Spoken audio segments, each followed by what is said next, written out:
የሚዲያ ሰው ማግባት የለብሽም። እናቴ ትሙት ቲክታከር ነኝ፣ ዩቲዩበር ነኝ፣ በቃ የሶሻል ሚዲያ ሰው ነኝ። ሶሻል ሚዲያ የምትጠቀም ሴት አላገባም። እውነት ነው። ዛሬ ገና ነፍስ ያለው ወንዳየው እናንተ ከምሬ ነው የምላችሁ። እኔ መቼም ለእናንተ ስል የማልወጣበት የማልገባበት ነገር የለም እና ጠቃሚ ምክር ነው ለወንዶችም ለሴቶችም ስሙት ማለት ነው። በተለይ ወንዶችዬ እንግዲህ ለትዳር ስትመርጡ ልክ እንደኔ ጀግና እህታችሁን ቁጥብ የሆነችውን ምላሷ ሚዲያ ላይ ወጣ ማዘረጋ ሴት ነው መምረጥ ያለባችሁ። በቃ ልክ እንደዚህ እንደኔ ማለት ነው። ሙያ ያላትን በተለይ ደግሞ ምግብ የምትችል የአረቡንም የፈረንጁንም የሀበሾንም የምትችል ሴት እየመረጣችሁ አግቡ ያገሬ ልጆች። ያው እንግዲህ እንደሚታወቀው ወንድ ልጅ ሆዱን ይወዳል አይደለም የሚባለው። እሱ ነው የሚጠቅማችሁ እንጂ በየቲክቶኩ በየዩቲዩብ መታ ብላ ሰው የምትዘረጋ ሴት ለትዳር አትሆንም። ይቅርባችሁ የሀገሬ ልጆች፣ እውነቴን ነው የምላችሁ። ቀደም ሲል እንግዲህ እንደሰማችሁት ነው ያው የሚዲያ ሰው ነው ሁላችንም እናውቃለን። እና የገቢ ምንጭም እንግዲህ ቲክቶክ እና ዩቲዩብ ነው። ያም ሆኖ እንግዲህ ማለት እሱ ልክ በዩቲዩብ እና በቲክቶክ ሰርቶ ዶላር እንደሚያፍሰው ሁሉ አንዲት ሴት ሞታ ቲክቶክ እና ዩቲዩብ ከሰራች ብር እንደምታመጣ ያውቃል። ገብቷቸዋል። በዩቲዩብ እና በቲክቶክ ቢዝነስ እንደሚሰራ እንኳን እያወቀ የእሷ ቢዝነስ ባናቱ ይተከል እንጂ እኔ የሶሻል ሚዲያ ሴት አላገባም ይቅርብኝ። እረሱ እንግዲህ የሚዲያ ሰው ሆኖ ማለት ነው። አስቡት። ብዙ ጊዜ እንደሚታወቀው ወንድ ከሴት ጋራ ሴት ከወንድ ጋራ ሆነው ያው ቪዲዮ ሲሰሩ ቫይራል ይወጣል፣ ቪው ይጨምርላቸዋል፣ ተመልካች ይጨምራል በጥቅሉ ማለት ነው። ግን ያ ሁሉ ጋጋታ ይቅርብኝ አልፈልግም፣ ከሚዲያ ጀርባ ያለች ሴት ነው የምፈልገው እያለ ነው እንግዲህ። እሱ በቀን ስንት ሴቶች እንደሚቀያየር ከስንት ሴት ጋራ ቪዲዮ እንደሚሰራ እንደሚወጣ እንደሚወርድ እናውቃለን።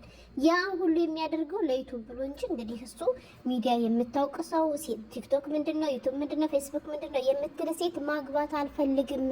ሰላማችሁን ማግኘት ከፈለጋችሁ ወንዶች እየቀርባችሁ እያለ ነው። እና እኔም ወንዶች እየመክራችኋለሁ። እውነቴን ነው የምላችሁ። በቃ ካገባችሁ ልክ እንደኔ እንደዚህ ማለት ነው ቁጥብ ሴት አግቡ። በቃ ሙያ ያላት ሴት ገባችሁ እንጂ ሚዲያ ላይ ወጣፋን የምትከፍት ሴት ከሆነች ትቅርባችሁ። ያሰባችሁ ካላችሁ ሰርዙ ማለት ነው፣ ከንስሉ። እውነቴን ነው የምላችሁ። ያገባችሁም ካላችሁ በቀይ ካርድ ከህይወታችሁ አስወጧት። አትሆናችሁም። ምን ለወንዶች ዛሬ ማለት ሴቶችም ልናገር እንጂ ሁልጊዜ ለሴት ነው መቼም የምትሉ ሴቶችዬ ማለት ነው። ትናንትና በዛኞቹ ቻናል በጨርቁት ቪዲዮ ምን ብያችሁ ነበር መሰላችሁ? በተለይ ደግሞ ኢትዮጵያ ላይ ሆኖ ዳታ እየሞላ ቲክቶክ እና ዩቲዩብ የሚጠቀም ወንድ ካለ ይቅርባችሁ፣ ለትዳር አይሆንም ብያችሁ ነበር። ኃላፊነት የሚሰማው ሰው አይደለም ብያችሁ ነበር። ለምን ብትሉ ምንም አይነት የገቢ ምንጭ የለውም። የምታስተዳድረው አንቺ ነሽ። ለካርድ ካንቺ ነው የሚጠቀመው። ካንቺ ብር ዳታ እየሞላ እንደፈለገ ቲክቶክ ላይ በፊልተር የተብለጨለጨ አስሩን ሴት ፎቶ ሲያገላብጥ ነው የሚውል። ይቅርብሽ። እንዲያም ሲል ደግሞ መጥቶ በየኮመንቱ እየገባ ሀየ ፍቅር እያለ ሲጀናጀን ነው የሚውል። ስለዚህ ይቅርባችሁ ያልኩት እኔ በምክንያት ነው። ትናንትና እንዴት አድርጎ እንደሰደበኝ አንድ ልጅ አይታችኋል አይደል? ኢትዮጵያ ተቀምጦ ሚስቱን አረብ ሀገር ሰዶ አንቺ ገረድሽን ትፊሽን ጠቢ ያለኝ እኮ እሷ በምትልክለት ገረዲቱ ሚስቱ ሰርታ በላከችለት ብር በሞላው ዳታ ነው። እናማ ማለት ኢትዮጵያ ተቀምጦ በሚጠቀመው ዳታ ቢዝነስ ቢሰራ ጥሩ ነበረ። ገብቷቸዋል። ቲክቶክም ሆነ ፌስቡክ ዩቲዩብ ከፍቶ ቢያሳድግና ቢዝነስ ቢሰራበት እሺ ይባላል። ግን እንደዚህ አይደለም። የሀገሬ ልጆች ጊዜውንም ገንዘቡንም እየገደለብሽ ነው እና ያለ እንደው ሲጀመር ይሄ ሳምሱንግ ይሄ አይፎን ምናምን ስልኮች የሚጠቀሙ ባሎች ለትዳር አይሆኑ። እውነቴን ነው የምላችሁ። እና እንደው ብትችሉ እንደው ማንበብና መጻፍ የማይችል ወንድ ብታገቡ ለእናንተ ብዬ ነው፣ ሌላ ነገር አይደለም። እና ወንዶችዬም ደግሞ ምርጫችሁ ልክ እንደኔ ከካሜራ ከሚዲያ ጀርባ የሆነች ሴት ትሆንላለሁ። እንዲሁ ይሄን ለማለት ነበረ። ምሳ እየሰራሁ ነው፣ ረፍዶብኛል። እኔ ታውቃላችሁ የተግባር ሰው ነኝ። ለሚዲያም ማለት አንቺስ መቼም አትሉኝማ። ሲጀመር ቢሆን የሚዲያ ሰው እኮ አይደለሁም ነኝ እንዴ?